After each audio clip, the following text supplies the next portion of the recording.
नमस्कार। पुनः आपका स्वागत है। अपने इस क्रम को आगे बढ़ाते हैं। पिछले क्लास में हमने जो रूप थे उनके बारे में हमने पढ़ा था और वर्णों के उच्चारण स्थान के बारे में पढ़ा था कि कौन सा वर्ण कौन सा उच्चारण स्थान है। इस क्रम को आगे बढ़ाते हुए आज हमारा टॉपिक है संज्ञा, सर्वनाम, शब्दरूप। संज्ञा, सर्वनाम, शब्दरूप क्या है? संज्ञा का मतलब आप शुरू से छोटी क्लासों में भी पढ़ते आ रहे हो, जो नाम इत्यादि होते हैं, किसी भी वस्तु, जो भी नाम कहो, कोई भी स्थान कहो, जिसका नाम है ना, वो सारी संज्ञा में आते हैं। सर्वनाम जो हम संज्ञा के स्थान पर काम में लेते हैं उन शब्दों को। सर्वनाम सिंपल डेफिनेशन हिंदी के अकॉर्डिंग। तो यहाँ पर संज्ञा और सर्वनाम शब्दरूप जो बनाएंगे। शब्दरूप का मतलब होता है कि जो पर्टिकुलर कोई एक नाम होता है उनके पद बनाए जाते हैं। पद का मतलब वो विभक्तियों में प्रयुक्त किए जाते हैं कि जिसके लिए मान लो कोई बोल रहा है राम के लिए, तो के लिए का इसका मतलब वहां पर चतुर्थी विभक्ति का प्रयोग करेंगे।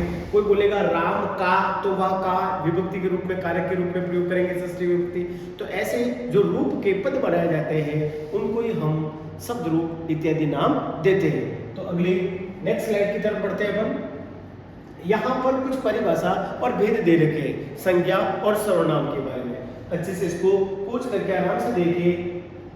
बड़ा एकदम सरल तरीके से लिखा हुआ है। किसी व्यक्ति, वस्तु, स्थान, भाव, क्रिया आदि का बोध कराने का जो भाव उत्पन्न करता है उसको हम संज्ञा कहते हैं। संस्कृत भाषा में प्रयोग करने के लिए इन शब्दों को पद कहते हैं। जो कि मैंने प्रारंभिक अभी शुरुआत में आपको बोला था कि जो संज्ञा पद है, संज्ञा जो शब्द है उनको हम पद इत्यादि बोलते हैं। पद का मतलब इनके रूप बनते हैं। अगली बात को ये एक्सप्लेन कर रहा है। संज्ञा, सर्वनाम आदि शब्दों को पद बनाने के लिए ये कहता है इनमें प्रथमा, द्वितीया, तृतीया, चतुर्थी, पंचमी, षष्ठी ये सब रूप चलते हैं, सप्तमी, सातों विभक्ति तक, और लास्ट में संज्ञा पद का संबोधन होता है। विभक्तियां लगाई जाती है। इन शब्द रूपों का प्रयोग प्राय पुल्लिंग, स्त्रीलिंग और नपुंसकलिंग। जैसे मैंने यहाँ पर कोई नाम लिखा, जैसे लिखा राम।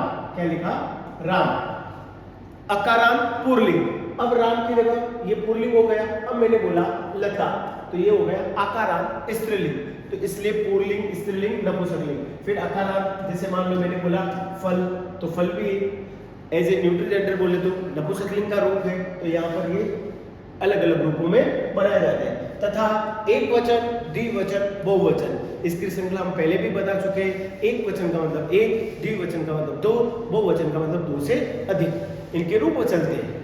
जैसे एक राम है, तो अपन अगले इसी स्लाइड में अपन आगे बढ़ेंगे तब इसमें सारे शब्द रूप लिखे हुए आराम से उनको देख सकते हैं। जैसे बोला राम, रामः, एक वचन। अब मेरे पास या कोई दो राम दिख रहे हैं तो मैं बोलूंगा रामो, दो राम। अब बहुत सारे राम हैं तो मैं यहां बोलूंगा रामः। रामः एक वचन के लिए, रामो द्विवचन के लिए, रामा बहुवचन के लिए। ठीक है। फिर अगली इसी लाइन में क्या दे रखा है? संज्ञा आदि शब्दों में जुड़ने वाली विभक्तियां सात होती है। बिल्कुल सात होती है सर। इन विभक्तियों के तीनों वचनों में एक वचन, द्विवचन, बहुवचन में बनने वाले रूपों के लिए जिन विभक्ति प्रत्ययों का पाणिनि द्वारा कल्पना की गई, पाणिनि के बारे में मैंने आपको पहले ही बताया था, है ना, अष्टाध्यायी ग्रंथ इत्यादि जो भगवान शिव द्वारा माहेश्वर सूत्र इत्यादि प्राप्त किए थे, वे सुख कहलाते हैं। यानी जो प्रत्यय, जो हम शब्द यानी पदों में जो लगाएंगे प्रत्यय, वो कौन सा प्रत्यय कहलाता है? सुख प्रत्यय। कौन सा? सुख। तो सुख का शेष क्या रहता है? सु शेष रहता है। ठीक है ना। तो सु का हम जब पद में जोड़ते हैं तो हम एज ए सु का विसर्ग के रूप में ऐड करते हैं। अगली श्रृंखला में हम देखेंगे। अब नीचे यहाँ पर विभक्तियां दे रखी है। प्रथमा, द्वितीया, तृतीया, चतुर्थी, पंचमी, षष्ठी, सप्तमी तक। अष्टमी विभक्ति नहीं होती है, संज्ञा पद में संबोधन होता है और सर्वनाम पदों में कभी भी संबोधन नहीं होता है। अब यहाँ एक वचन, द्विवचन, बहुवचन। अब प्रथमा विभक्ति में सु पुल्लिंग के लिए ऐड करेंगे, सु, औ, जस। तो सु का विसर्ग, ये देखो विसर्ग अभी मैंने आपको लिख के बताया था। जैसे राम का लिखेंगे तो बनेगा रामः। औ तो द्विवचन में क्या बन जाएगा? रामो। ठीक है ना। जस हस का आशेष तो उसका बन जाएगा रामा। ये सिर्फ पुल्लिंग के लिए सिंपल फॉर्मेट दे रखा है। सबके लिए अलग अलग होता है, स्त्रीलिंग के लिए, नपुंसकलिंग के लिए। ठीक है ना। तो आप इनको अगर ये याद नहीं हो तो कोई बात नहीं, इनको घबराने की जरूरत नहीं है आपको। ये जो दे रखे ये सारे प्रत्यय, ये प्रत्यय का जब हम जोड़ते तब, अब यह अम प्रत्यय दे रखा है तो अम का अम शेष रहता है, ठीक है, औट का औ शेष रहता है, सस का न शेष रहता है, टा का इन शेष रहता है, ऐसे। तो आप अगर ये याद नहीं हो तो कोई बात नहीं, हम विभक्ति की तरफ बढ़ते हैं।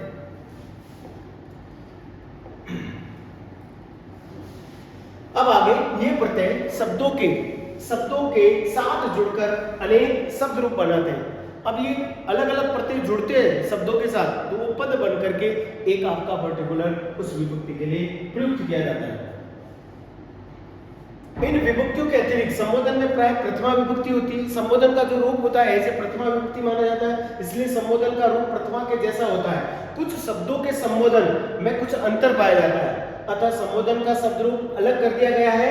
सर्वनाम शब्दों का संबोधन नहीं होता है। जो मैंने अभी आपको बात दोहराई थी, ये देख लीजिए, आप विशेष नोट करके ध्यान रखिए, कुछ सर्वनाम शब्दों को छोड़ करके। अब यहाँ पर कोई ऑब्जेक्शन भी कर सकता है कि सर्वनाम पदों में बहुत शब्द भी आता है सर, उसमें संबोधन होता है। मैंने बोला कुछ अपवाद स्वरूप, है ना, तो बाकी आपको सारे जितने भी 35 सर्वनाम मिलेंगे आपको, उसमें आपको संबोधन नहीं मिलेगा। अपवाद स्वरूप एक दो है तो वो है, तो उसमें हम कुछ नहीं कर सकते। कुछ शब्दों के संबोधन में कुछ अंतर पाया जाता है। संबोधन का रूप इसलिए अलग किया गया, इसको हम अष्टमी विभक्ति में ऐड नहीं करेंगे। शब्द रूप के भेद, रूप निर्देश से शब्द रूप भेद को स्पष्ट किया गया है, अतः शब्दों के विभिन्न रूपों में भेद होने के कारण संज्ञा इत्यादि शब्दों को 3 वर्णों में विभक्त किया गया है। संज्ञा के 3 पदों में विभक्त किया गया है, ठीक है। जैसे संज्ञा शब्द, संज्ञा का मतलब नाम इत्यादि, फिर दूसरा आता है सर्वनाम जो संज्ञा के स्थान पर काम लेते हैं, और तीसरा जो वेरी इंपॉर्टेंट, आप उसको भी ध्यान रखिए, अगर कोई नंबर के रूप में भी अगर आए शब्द रूप तो उनको हम बोलते हैं संख्यावाचक शब्द। जैसे 1 2, ये जो संख्याएं आती है, चतुर चतवार इत्यादि बोलते हैं, पंच, इनके भी शब्द रूप चलते हैं, ठीक है। इसलिए इनका एक तीसरा कॉलम बना दिया संख्यावाचक शब्द। फिर बोला संज्ञा शब्दों के अंत में स्वर या व्यंजन दोनों होने के कारण इन्हें पुनः 2 भागों में बांटा गया है। कैसे? जैसे कोई स्वर ऐड कर रहा है तो वो क्या कहलाता है? अजंत स्वरांत। क्या कहलाता है? अजंत स्वरांत। और दूसरा कहलाता है व्यंजनांत, ठीक है। जैसे मैंने बोला भवत, क्या बोला? भवत, तो यहाँ पर ये त आ रहा है, ये व्यंजनात्मक है, तो यहाँ पर ये बोलेंगे तकारांत, है ना। इसके हम अलग रूप अभी आगे नेक्स्ट स्लाइड में अपन पढ़ेंगे। तो यहाँ तक आपको ध्यान रखना है। अब यहाँ पर रूप बना रखे हैं, स्लाइड के माध्यम से आप देखिए, सबके अलग अलग रूप बना रखे हैं।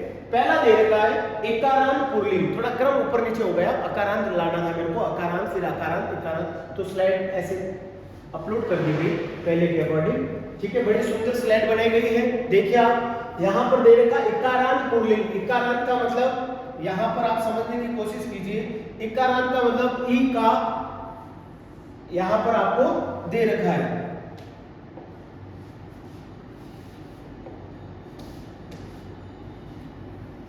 इकारांत। इकारांत का मतलब पति में देखो कौन सी लग रहा है? ई। कौन सा?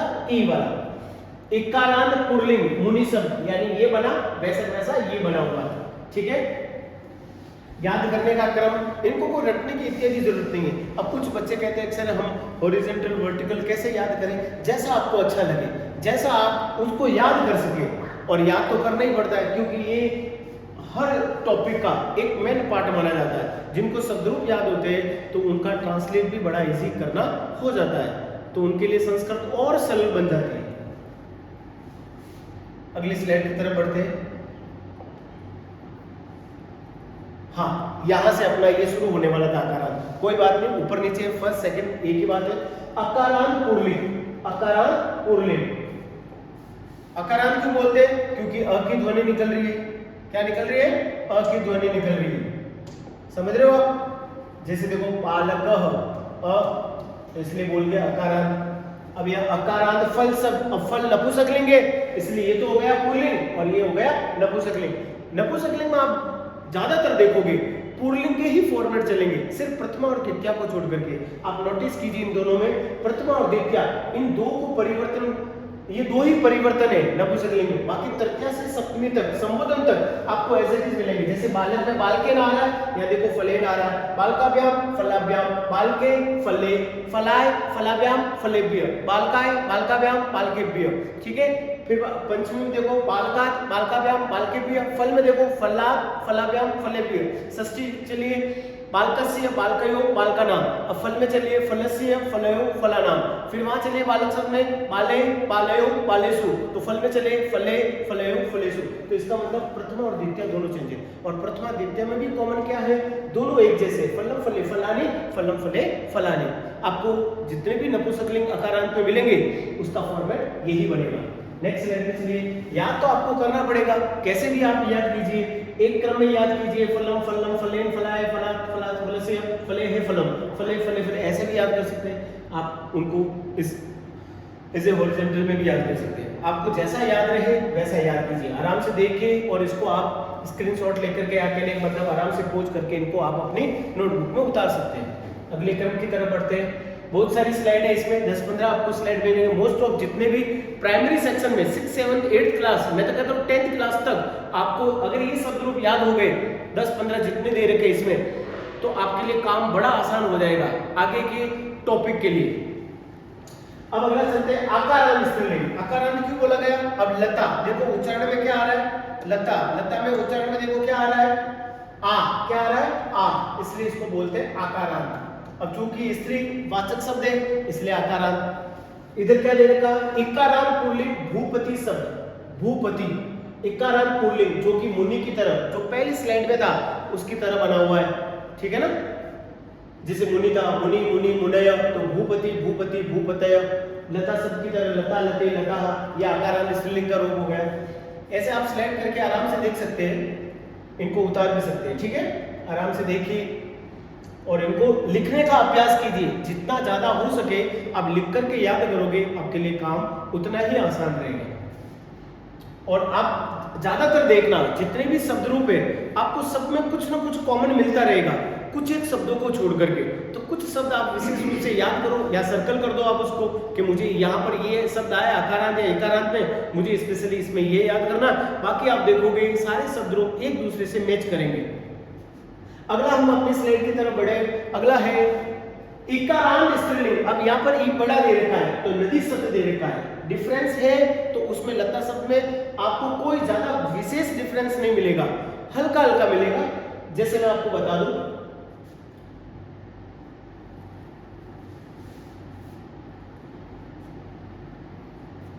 आप देखना इसमें ज्यादातर आपको कोई डिफरेंस नहीं मिलेगा।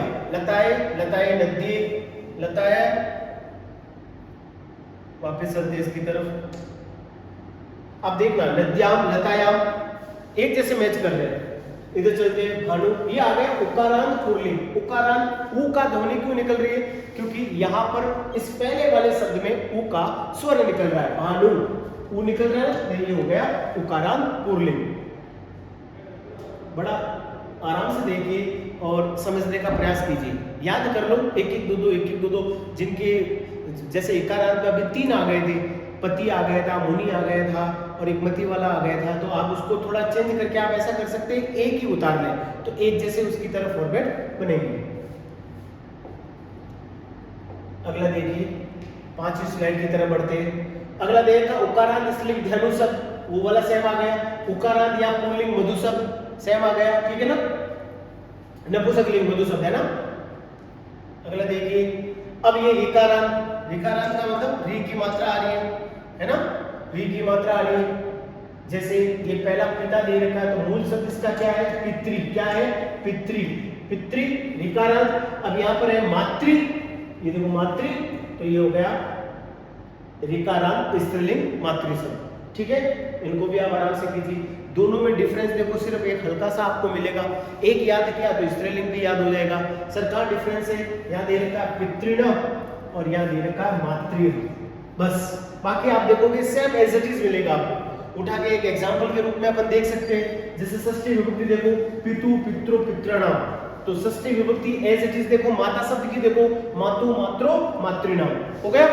ऐसे आप मिलान करके देखो, आपको मैंने बताया ना डिफरेंस सिर्फ एक जगह मिलेगा, ये वाला देखो और कहीं आपको दिखे तो आप बताना, कमेंट बिल्कुल कर सकते हैं आप, आराम से स्क्रीनशॉट देखिए आप ले सकते हैं, आराम से पोज करके आपको उतारना है। नेक्स्ट स्लाइड की तरफ बढ़ते हैं अपन। ये काम के लिए बेटा जितने मैंने लिखे ना ये स्लाइड बना करके, ये सारे काम 10th स्टैंडर्ड तक काम आएंगे, 16-17 ही दे रखे हैं विशेष रूप से। अगर इनको याद कर लोगे तो आपका काम आसान हो जाएगा शब्द रूप में।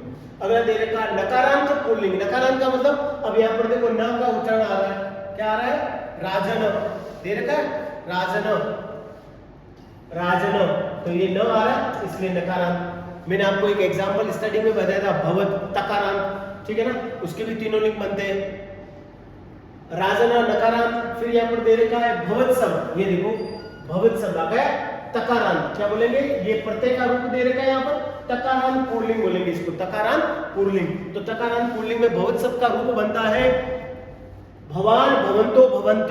उसी प्रकार इनका स्त्रीलिंग का रूप भी चलता है और नपुंसकलिंग का भी रूप चलता है। अगले नेक्स्ट स्लाइड की तरफ बढ़ते हैं अपन। आप देखते रहिए, स्क्रीनशॉट लेते रहिए, आराम से चेक करते रहिए और इनको उतारना आपको नोटबुक में, जितना लिखोगे आपके लिए फायदा रहेगा। अगला दे रखा आत्मन, ये भी नकारात्मक पुल्लिंग शब्द, विध्वंस सकारात्मक पुल्लिंग शब्द, अलग अलग दे रखे, ठीक है ना। अभी इसका हमने पहले बता दिया था स्वर और व्यंजन का। अगला नेक्स्ट देखिए, फिर चंद्रमस, ये सकारात्मक, अब वो वापस रिपीट हो रहे हैं, तकारांत वचन शब्द। फिर अगला देखो सर्व शब्द। सर्व शब्द पहला सर्वनाम का पहला ही रूप बनाया जाता है, सर्व के भी तीनों रूप बनते हैं, स्त्रीलिंग, पुल्लिंग और इसका नेक्स्ट आता है नपुंसकलिंग, ये वाला नपुंसकलिंग। फिर आता है किम शब्द, मकारांत। मकारांत क्यों बोलते हैं? म आ रहा उच्चारण में, तो मकारांत, ये मकारांत किम शब्द तीनों लिंग में बनता है, इनका भी पुल्लिंग, स्त्रीलिंग और नपुंसकलिंग। विशेष बात मैं आपसे ये कहना चाह रहा हूं कि ये किम शब्द आपके प्रश्न निर्माण में बड़े ही उपयोगी माने जाते हैं। प्रश्न निर्माण अगर आपको करना है तो आप किम शब्द को याद कर लो, तीनों आप संजीवनी जड़ी बूटी मान करके उसको पी लो, तो आपका प्रश्न निर्माण वाला क्वेश्चन कभी भी गलत नहीं होगा। अगला नेक्स्ट चलते हैं अपन 12वीं स्लाइड। ये देखो किम शब्द के पुल्लिंग, स्त्रीलिंग के रूप आ गए।